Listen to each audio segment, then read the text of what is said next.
YouTuber ప్రశ్న Raavan వెనకున్నది Jaganmohan Reddy YSR Congress party అయినా ఆయన కాల్ రికార్డింగ్స్ లో బయటపడ్డ కొన్ని కాల్స్ ను చూసి బెంగళూరుకి పోలీసులు వెళ్లి ఎందుకు దర్యాప్తు చేయవలసిన అవసరం వచ్చింది? ఇది ప్రకాష్ రాజ్ వరకు చేరే అవకాశం ఉందా? ఒక గనులో మైనింగ్ తీసుకునే ఆఫీసులో యూట్యూబర్ రావణ్ తన స్టూడియోని పెట్టుకోవటం, అక్కడ దొరికిన ఈ హార్డ్ డిస్కుల్లో కావచ్చు, మిగతా ఇతరత్ర కంప్యూటర్లో కావచ్చు, ఎందుకని కాల్ రికార్డింగ్స్ ఉన్నాయి? అసలు ప్రశ్న రావణ్ ఫోన్లో బయటపడ్డ ఆ అశ్లీల వీడియోల సంగతి ఏమిటి? మొత్తం ఈ వీడియోలో చూద్దాం.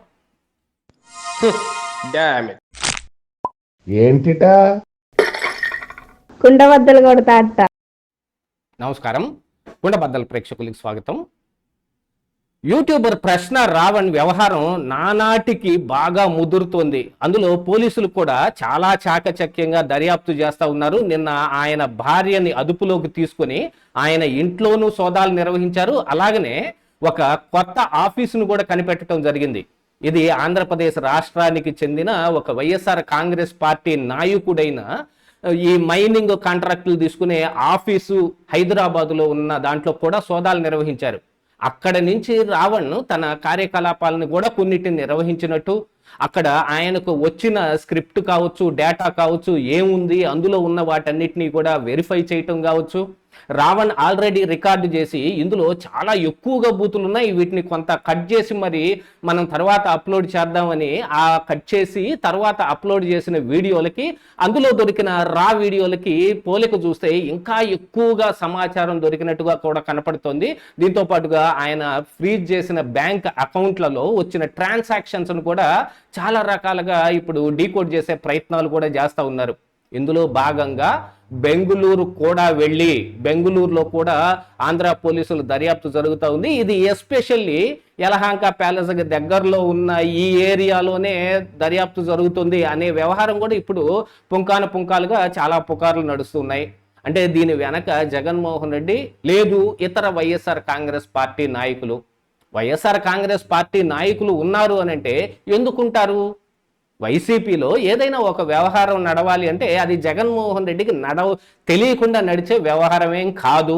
ఏదైనా మరి మావిగన్ దగ్గర నుంచి మరి ఆయన ఏం మాట్లాడితే దాని మీద వైసీపీ నాయకులు ప్రతిస్పందించటమో దాన్ని ప్రచారం చేయటమో చేస్తారు. కానీ కొత్తగా వాళ్ళకైతే ఆలోచనలు పుట్టించుకొని దాంట్లో వీళ్ళందరినీ కలుపుకొని చేద్దామని ఏముండదు. వైసీపీలో సోషల్ మీడియా కూడా ఒక ఆర్గనైజ్డ్ ప్రీ ప్లాంటెడ్ ఒక క్రైమ్ లాగానే కనపడతా ఉంటుంది. గతంలో మనం చూసాం, సజ్జల రామకృష్ణారెడ్డి కొడుకైన సజ్జల భార్గవ్ రెడ్డి ఆధ్వర్యంలో నడిచిన వైసీపీ సోషల్ మీడియాలో ఇక్కడ తాడేపల్లిలో ఉన్న ఐకానిక్ టవర్స్ లో ఉన్న బిల్డింగ్ లో వందల కొద్ది పుంకాలుగా బయటపడ్డ YouTube credentials, Facebook, Twitter, Instagram అకౌంట్లు, వీటన్నిటి సంగతి చూస్తే ఈ ప్రశ్న రావణ్ వీటన్నిటిని తప్పించుకొని ఏదో చిన్న స్థాయి క్రింది స్థాయి నాయకులు వీళ్ళ ద్వారానే ఇతని పని చేస్తున్నాడు అని అనటానికి ఎటువంటి ఆధారాలు ఉండవు. ఇది పైదాకా తెలిసిన వ్యవహారమే. ఇది జగన్మోహన్ రెడ్డి ఆధ్వర్యంలోనే జరుగుతుంది అనేది కూడా ఒకటి కనపడుతుంది. ఇంతేకాకుండా రావణ్ని అరెస్ట్ చేసిన మరుక్షణమే మరి ఈ రావణ్కి సంబంధించిన టీమ్మేట్స్ అలాగనే భార్య కూడా వెళ్ళి జగన్మోహన్ రెడ్డిని కలిశారు. జగన్మోహన్ రెడ్డి హడావుడిగా ఫ్లైట్ ఎక్కడానికి వెళ్తూ ఉంటే ఆ రోజున మనం ఆ వీడియోలు కూడా మనం చూసాం. ఈ భార్య వెళ్ళటం, లేదు వీళ్ళ టీమ్మేట్ అయిన యమున వెళ్ళడం, ఈ సంగతి కూడా గతంలో బయటపడింది.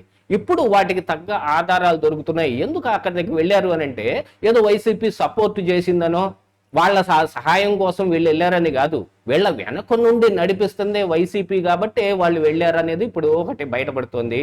దీంతో పాటుగా ఈ ప్రశ్న రావణ్తో కలిసి ఈ అశ్లీల వీడియోల వ్యవహారం కావచ్చు, లేకపోతే ఈ కమ్యూనిస్టిక్ భావజాలాన్ని పెంపొందించే వ్యవహారంలో కావచ్చు, లేదు ఈ నిషేధిత సంస్థలు, ఈ నక్సలైట్ సంస్థలకి సపోర్టివ్గా ఉండే వ్యవహార శైలి కావచ్చు, వీటన్నిటి గురించి కూడా ఇప్పుడు ఆరాధిస్తూ రవి అనే ఒక వ్యక్తి దగ్గర ఉన్న సమాచారం చాలా కీలకం అనే విషయాన్ని కూడా కనిపెట్టి ఆయన కోసం కూడా గాలింపులు జరుగుతున్నాయి అనేది కూడా ఒక సంగతి బయటపడుతోంది. ఏది ఏమైనప్పటికీ ఆయన భార్యను తీసుకెళ్లి మళ్ళీ ఈ రోజున రెండోసారి వాళ్ళ ఇంట్లో మళ్ళీ సోదాలు చేస్తున్నారు. ఇందులో బయటపడిన సంగతి ఏమిటంటే ప్రశ్న రావణ్కి హైదరాబాద్లోని 4-5 అడ్డాలు ఉన్నాయి. అందులో ఒక 3టిని ఇప్పుడు కనిపెట్టారు. అతని ఇంటిలోంచి కొంత వ్యవహారం నడిపిస్తా ఉన్నాడు. ఆయన పేరుతోటి తీసుకున్న ఒక ఆఫీసులోంచి కొంత వ్యవహారం నడిపిస్తూ ఉంటే ఇప్పుడు నేను చెప్పిన వైసీపీ నాయకుడికి సంబంధించిన ఒక మైనింగ్ కాంట్రాక్టులు తీసుకునే ఆఫీసులో కూడా ఒక స్టూడియో సెటప్ ఉంది. అందులో కూడా రావణ్ ఈ వీడియోలు చేసినట్టుగా ఆ హార్డ్ డిస్కుల్లో కూడా కనపడతా ఉంది. ఎందుకని వైసీపీ నాయకుడికి సంబంధించిన ఆఫీసులో ఈయన వీడియోలు చేయాల్సి వచ్చింది?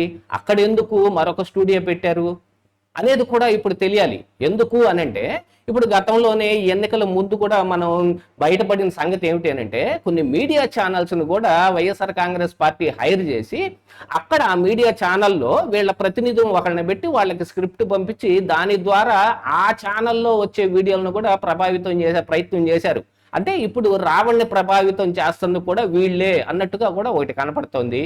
ఏది ఏమైనప్పటికీ ఇప్పుడు ఆంధ్రప్రదేశ్ రాష్ట్రంలో ఒక అనిశ్చితి రేగాలి, మతాల మధ్య విద్వేషాలు, కులాల మధ్య గొడవలు రావాలి అని అంటే ఇప్పుడు కాపు కులసుడైన పవన్ కళ్యాణ్ని అలాగనే కాపు కులాన్ని బాగా రెచ్చగొట్టే విధంగా మాట్లాడటం, కూటమిలోంచి పవన్ కళ్యాణ్ని బయటకు తీసుకురావడానికి ఒక విస్తృత ప్రయత్నం జరిగి పవన్ కళ్యాణ్ని బాగా రెచ్చగొట్టే ప్రయత్నం చేశారు. నువ్వు సింగిల్గా గెలవలేవా, సింహం సింగిల్గా వస్తుంది జగన్మోహన్ రెడ్డి అంటే ఏమనుకున్నావని.